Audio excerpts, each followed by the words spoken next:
Bonjour et bienvenue dans cette vidéo. Il y a quelques temps, je vous ai parlé de l'importance capitale de faire une bonne impression. Et bien dans la vidéo d'aujourd'hui, je vais vous donner quelques pistes pour justement faire cette bonne impression. La première chose qu'il faut comprendre, c'est que faire une bonne impression, c'est de l'intelligence sociale. C'est votre capacité à comprendre deux choses. La situation, ce qui est en train de se passer, et la personne qui est en face de vous. Quelle est sa personnalité et quel est son état d'esprit du moment? Je m'explique. Si par exemple, il y a une personne qui est plutôt triste ou qui est en train de tirer la gueule, si vous arrivez face à cette personne avec un énorme sourire, aussi sincère et franc soit votre sourire, eh bien vous n'allez pas faire bonne impression parce que la personne est à un état d'esprit ici et vous arrivez avec un état d'esprit ici. Vous n'allez pas être en mesure de vous connecter avec cette personne. Et ça nous est tous arrivé. Un jour où on n'était pas bien, quelqu'un arrive et nous étale son bonheur et son sourire sous le nez. On a juste envie d'envoyer chier cette personne. Donc il faut être capable de regarder ce qui se joue sous notre nez. Quel est l'état d'esprit de la personne? Est-ce que c'est une personne qui est dans un état d'esprit de productivité? Est-ce que c'est une personne qui a l'air volontaire? Est-ce que c'est une personne qui a l'air heureuse? Eh bien on va essayer, nous, dans la mesure de possible, de régler notre fréquence sur celle de cette personne pour pouvoir bien communiquer avec elle. J'ai parlé de personnalité également. Disons qu'une personne, elle peut être timide ou elle peut être très ouverte avec une grande facilité à communiquer. Eh bien vous n'allez pas vous comporter de la même manière avec cette personne. Si vous arrivez face à une personne qui est très introvertie et timide, avec votre grosse extraversion, vous arrivez, vous lui secouez la main comme ça et vous vous étalez devant lui, eh bien cette personne va se sentir mal à l'aise. De même, si vous avez une personne qui, on va dire, est très volontaire, qui prend beaucoup d'espace, qui aime que les choses soient faites, eh bien si vous arrivez devant cette personne en ne la regardant pas dans les yeux, en cherchant à fuir le contact, eh bien il ou elle va vous percevoir comme une personne faible. Vous n'allez pas faire bonne impression. Enfin, j'ai parlé de situation. Imaginons une rencontre amoureuse, vous allez rencontrer un homme ou une femme dans un lieu public et il y a plein de gens autour de vous. Eh bien, si vous vous mettez à parler un peu trop fort et que les gens sont capables de percevoir ce que vous êtes en train de dire, la personne à qui vous vous adressez va être mal à l'aise. Mauvaise impression, pas de rencontre amoureuse, bite sous le bras, sopalin, bonne nuit les petits. Je sais pas si on connaissait ça. Bon, vous m'avez compris. Ok, bon, vous m'avez compris.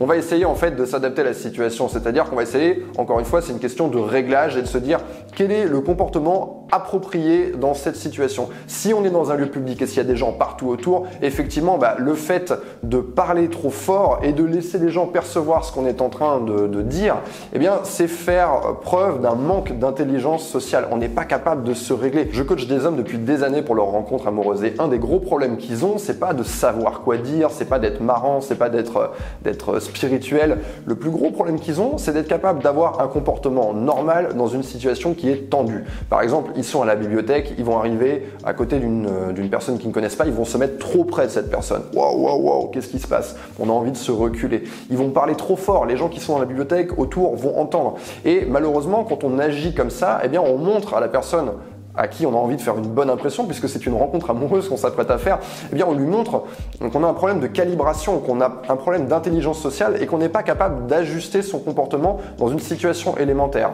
Bien sûr, ça peut se comprendre puisque c'est une situation qui est tendue. Et quand on est dans une situation qui est tendue, eh bien on a tendance à oublier les codes élémentaires de la vie en société. Point numéro 2, je veux parler de votre sourire.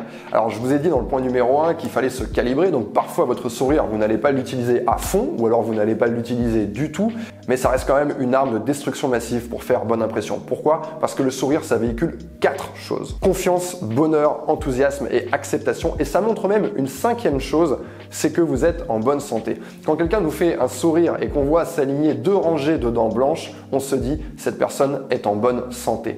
Et tout le monde peut avoir 2 rangées de dents blanches. Il suffit de prendre rendez-vous avec votre dentiste et d'aller faire un petit devis selon la façon dont vous avez bien traité ou alors maltraité vos dents. Ça va vous coûter plus ou moins cher, mais c'est quelque chose qui va vraiment vous aider en société. Pour bien comprendre comment sourire correctement, je vous propose de regarder la démonstration d'un expert. Il s'agit de Frank Abagnale Jr. Et c'est un expert, pourquoi? Parce que pendant une bonne partie de sa vie, cet homme a été un imposteur. Or, pour être un imposteur, il faut savoir faire une excellente première impression. Donc regardez la façon qu'il a de sourire. Et vous voyez une chose qui est très importante, c'est que son sourire paraît sincère parce qu'il commence par sourire avec les yeux et ensuite la bouche va suivre. Et généralement, quand une personne sourit de manière non sincère, on va avoir un sourire uniquement avec le bas du visage et qui va être figé. As most people try to say, I was just a young 16-year-old boy who ran away from home. Et mieux encore, si vous ne l'avez pas encore vu, regardez le très bon Arrête-moi si tu peux de Steven Spielberg où Frank Abagnale Jr. est joué par DiCaprio et où vous avez tout un tas de choses à apprendre sur les escrocs et l'imposture.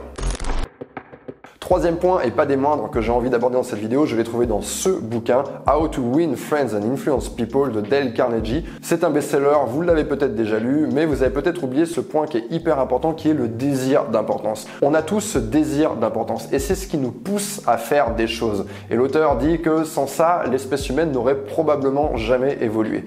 D'ailleurs, le désir d'importance, vos parents l'ont bien compris, puisque quand ils ont envie que vous réalisiez une tâche, par exemple vider le lave-vaisselle, ben ils vont vous dire tiens toi qui es fort viens vider le lave-vaisselle, tiens toi qui es fort viens m'aider à sortir les courses du coffre de la voiture. Et ça marche. Vos parents vont pas vous dire tiens toi qui es qu'un sac à merde viens m'aider à balayer la cuisine, ça ne marcherait pas. Vous avez compris l'idée. Et comment vous allez titiller ce sentiment d'importance comme on titille une prostate, c'est-à-dire qu'on va pas le faire brutalement avec des gros sabots, on va le faire petit à petit avec subtilité. Eh bien vous allez faire un compliment sincère à la personne avec qui vous êtes en train de parler. Et moi pour l'anecdote, j'ai un ami qui est quelqu'un d'extrêmement courtois, d'extrêmement avenant et d'extrêmement poli, à tel point que tous les gens qu'il croise eh bien, se souviennent de lui. Pourquoi ? Eh bien parce qu'en étant ainsi poli, avenant et agréable avec ces personnes, eh bien, il les marque, il leur renvoie une image d'eux-mêmes qui leur plaît à ces personnes. Il n'hésite pas à faire le petit compliment qui vient juste au-dessus de la politesse, mais qui fait que les gens se souviennent de lui. Merci pour cette soirée, vous êtes vraiment un excellent hôte. Voilà ce que dirait mon ami qui s'appelle Nicolas et qui regardera peut-être cette vidéo, mais il va rajouter cette petite chose à la fin, ce qui fait que partout où il passe, partout où il rentre, et d'ailleurs il rentre assez facilement dans tous les endroits qui sont un peu difficiles d'accès, eh bien il est bien reçu. Et ça c'est une chose qui m'a appris, donc je vous invite à être plus que poli et à balancer ce petit plus qui fait que les gens vont se souvenir de vous. Voilà, c'est tout pour cette vidéo. J'ai pas voulu rentrer dans les poncifs du genre, du style tenez-vous droit, ouvrez les épaules, regardez dans les yeux. C'est sûr que si je m'adresse à vous en regardant dans cette direction, c'est un petit peu plus difficile pour se connecter. Maintenant, essayez de travailler ces 3 points. Synchronisez-vous avec la situation, l'état d'esprit de la personne et sa personnalité. Souriez et surtout jouez sur le désir d'importance. C'est tout ce que j'avais à vous dire pour aujourd'hui. Je vous dis à une prochaine.